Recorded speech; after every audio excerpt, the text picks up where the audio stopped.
palipat-lipat ng loyalty, palipat-lipat ng political party, common po yan dito sa ating bansa, ano ho?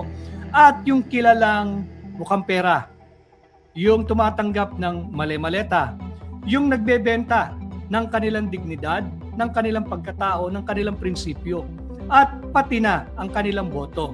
Boto saan? Boto ho kung merong kinakailangang ipasang batas, at ngayon, pag-uusapan natin, political prostitutes. So, political prostitute. Ano ho ibig sabihin ng political prostitutes? Who are these so-called political prostitutes in our midst today? Ang political prostitutes, pagka chinek po ninyo ang kahulugan niyan, ang ibig sabihin po niyan, yung mga politiko na walang paninindigan, walang firm values, wala pong malinaw na loyalty, palipat-lipat ng loyalty, palipat-lipat ng political party, common po yan dito sa ating bansa, ano ho? At yung kilalang mukhang pera, yung tumatanggap ng male-maleta, yung nagbebenta ng kanilang dignidad, ng kanilang pagkatao, ng kanilang prinsipyo, at pati na ang kanilang boto. Boto saan? Boto ho kung merong kinakailangang ipasang batas, at ngayon, pag-uusapan natin, political prostitutes in relation to the ongoing sham hearing dyan sa House of Representatives Committee on Injustice. Ano ho, pag-usapan natin yan dahil marami pong nagtatanong ano na ang direksyon at patutunguhan nitong sham hearing ng Committee on Injustice ng House of Representatives, na yun nga ho sa mga usap-usapan talagang naglaganap, lipana po ang political prostitutes, lalong-lalo na pag pinag-uusapan natin itong sham o haka-haka, kabulaanan at panay kasinungalingan na impeachment laban kay Vice President Inday Sara Duterte. Historically, when you speak of political prostitutes, it signifies political inconsistency. Diba? Political inconsistency. Makikita natin, iba yung sukatang ginamit doon sa talaga namang pasok at malinaw na impeachment complaint laban kay Bongbong Marcos, at iba rin yung panukat na kasalukuyang ginagamit dito sa basura, mere scrap of paper at haka-haka at bulilyasong impeachment complaint laban kay Vice President Inday Sara Duterte.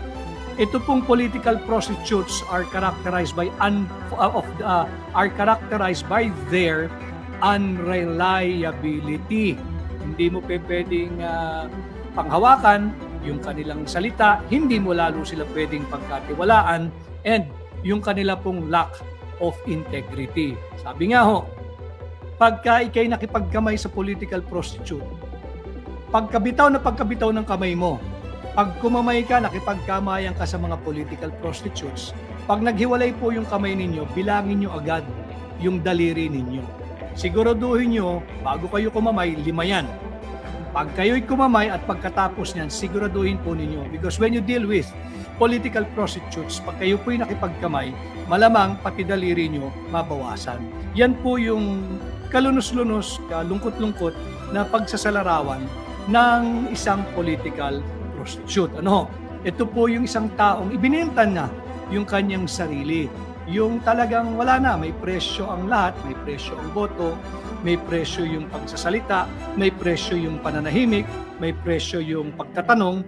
Yan po ang political prostitutes. At marami po niyan sa ating kasalukuyang konteksto, hindi lamang ngayong 20th Congress na nakikita natin, hindi lamang sa administrasyon ni Bongbong Marcos, hindi lamang noong 19th Congress.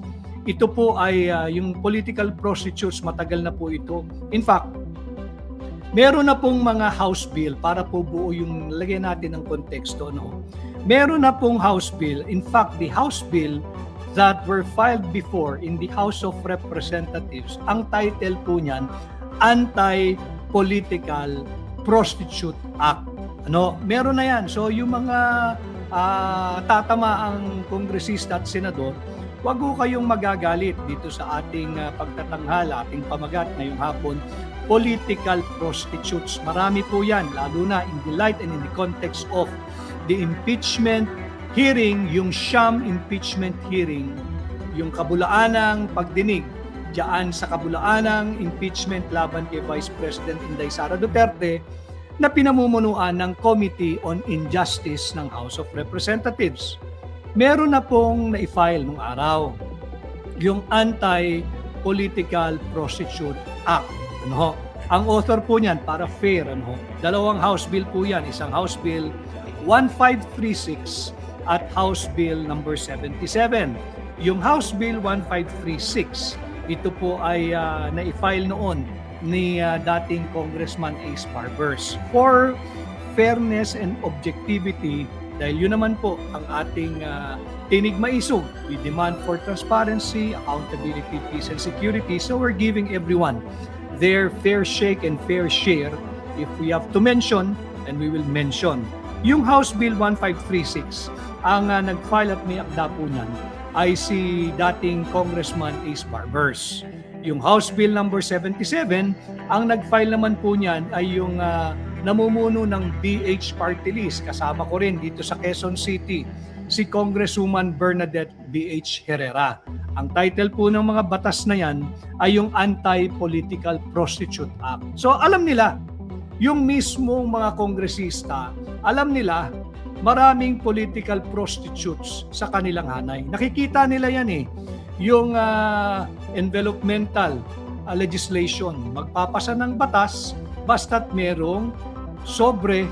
Ngayon nga ho, wala nang sobre. Wala na rin paper bag or plastic bag. Maleta na. Di ba? Maleta na. Ganun din, nakita din nila na binibenta yung boto, binibenta yung pagkatao, binibenta yung dangal. Ayan po ang paksa ng kanilang House Bill. At yan din po ang paksa natin ngayon. Again, in the context and in relation to the ongoing pagdinig kuno ng Committee on Injustice ng House of Representatives. Kasi nga po, nung Marso, itong Marsong ito, sinimulan po hindi ba ng mababang kapulungan yung pag-imbestiga at pagdinig pagdating po sa form and substance. Yung form, ibigay na natin yan. Aprobado yan. Dali naman yan. Templated yan. Diba? Yung form, ibigay na natin. And sabihin na natin nakapasa. Pagdating sa form, dapat lang. Napakahina naman nung magpa-file kung sa form pa lang, lagpak na. No? Pero yung substance, ibang usapan yan. Nagproseso po itong Committee on Injustice. That's why I'm referring to them as the Committee on Injustice dahil ano po ito recycled impeachment complaint. Recycled impeachment complaint. At sila ay nagsabing sufficient in form, again, hayaan nyo ni form, pero pagdating sa substance, wala naman pong clear and convincing evidence to warrant an affirmative vote para po magsabi sila na mayroong sufficiency in substance. Doon po nagsimula yung pagiging Committee on Injustice ng Committee on Justice ng House of Representatives. And anyway, sinabi na po nila na meron niyang may sufficiency in form and substance. Pinagpag-utos sila na kinakailangang sumagot si Vice Presidente Inday Sara Duterte at marami na nga pong nagdiskurso dito. Nag-file naman po si Vice President Inday Sara ng kanyang consolidated verified answer ad coetelam. Ito rin po yung ating diniskurso na last week. Ano ba yung ibig sabihin ng ad coetelam? Kasi po kami mga abogado, pwede naman pasimplihin, gumagamit pa ng mga Latin terms at kung ano-ano pa. But yun nga po ang ating layunin. Maiangat ang antas ng inyong kaalaman, maiangat ang antas ng ating pampublikong diskurso at maiangat ang inyo pong pangunawa sa mga mahalagang usaping panlipunan para lahat kayo kasali at hindi po tayo parang sinulid kung saan lamang po hilahin ng naratibo ng Alyansang Akbayan Marcos Jr., ng Alyansang Makabayan Marcos Jr., ng Alyansang mga banal-banalan at Kainsaba at Marcos Jr., susunod po tayo sa kanilang naratibo. Hindi ho. I am hopefully and I'm hopeful I'm able to impart to you and give you relevant, incisive, timely, and rightful information para po magabayan kayo. Ano? Ang ibig sabihin lang po ng ad cautela, meaning with an abundance of caution. No? Nung nag-file si VP Inday, siya po ay nag-file hindi ho dahil isinantabi na niya o isinuko niya na yung issue or question ng jurisdiction. Hindi po, lagi pa rin nandiyan yan, yung nananatili po na yung kanyang tindig na walang jurisdiction ang Committee on Injustice na magpatuloy pa sa pagdinig ng sham complaint, ano, or yung bulilyaso o haka-hakang complaint. At hindi rin po wini-waive, not in any way, not even for a moment, not even for a second, wala pong waiver ng anumang objection si VP Sara Inday dito sa kanyang pagsa-file ng kanyang tugon dito sa haka-hakang impeachment complaint laban po sa kanya. Kaya lamang po siya tumugon para po hindi siya sabihing in default. No? Parang sa basketball po yan. Hindi ka pwedeng hindi lumaban, magpadala ng first 5 mo, kundi made-default ka, natalo ka ng walang laban. Natalo ka dahil in default ka, hindi po. Hindi po yun ang direksyon ni VP Inday Sara, kaya siya po ay nagsumite ng kanyang answer to avoid default while pag binasa po niyo yung kanyang tugon, pag binasa niyo yung kanyang tugon, she filed yung kanyang answer to avoid default while formally objecting to the process. Ito po yung kanyang final. Kaya ito po yung ating tinatalakay ngayon. Political prostitutes. Ano po yung nangyayari? Sige pa rin po ang pagdinig. Ay meron po tayong comment. Maganda raw po yung ating audio ngayon at good mic. Maraming salamat. Kay Miss Pam ng third floor, rinigaluhan po ako ng mikropono, magandang mikropono dahil namamalat po ako at namamaos kapag yung audio lang ng computer. So meron na po tayong external microphone ngayon. I hope you can hear me better. Si Lil June Santillan Banlat. Clear naman daw si VP Sara sa COA. Totoo ba? Lil June Santillan Banlat, nandito rin po sa kanyang tugon. Ayun nga yung diniskurso natin nung huli. Meron pang pending petition for review. Yung naging findings po.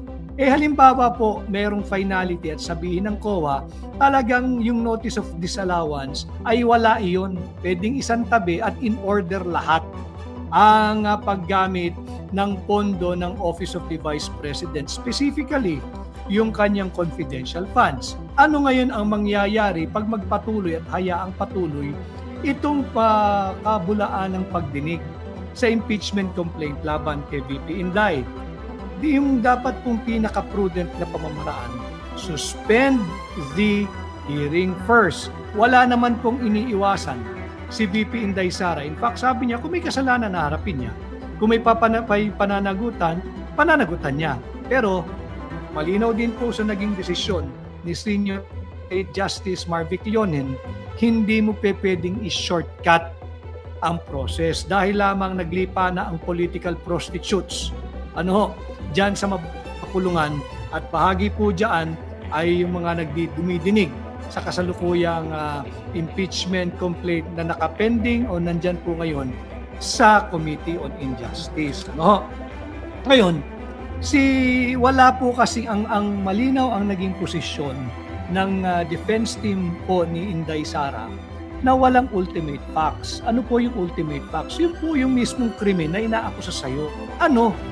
Kasi bawal sa kahit anong pagdinig, lalo na sa impeachment. Bawal po dyan yung base sa haka-haka ni Laila de Lima, haka-haka ni Father Flavi, yung padri-padrihan, hindi ba? Yung binaspasan pa ng holy water, yung kanyang complaint, alam ho niyo, pang-aabuso na po yun sa aming mga Katoliko, nakasuot pari pa, hindi naman po ito labanan ng relihiyon o paniniwala. Kung gusto mo mag-file ka, pero wag mo nang kalad ka rin yung relihiyon. Again, I have all the right to comment because I am a Catholic, so nakikita kong nasasalaula yung aking faith dahil po may mga mapagpanggap na banal-banalan, pwede ko rin po silang punahin. Kagaya ng maling paggamit nila sa pulpito o pagka may homily o pag may sermon. Ang sermon po ng mga iilang tiwaling miyembro ng Simbahang Katoliko, yung mga tiwaling CBCP, patungkol pa rin kay Tatay Digong, patungkol pa rin kay VP Inday Sara Duterte, pero tahimik sila sa talamak, garapalan at harapang korupsyon at kurakot ng Bongbong Marcos administration.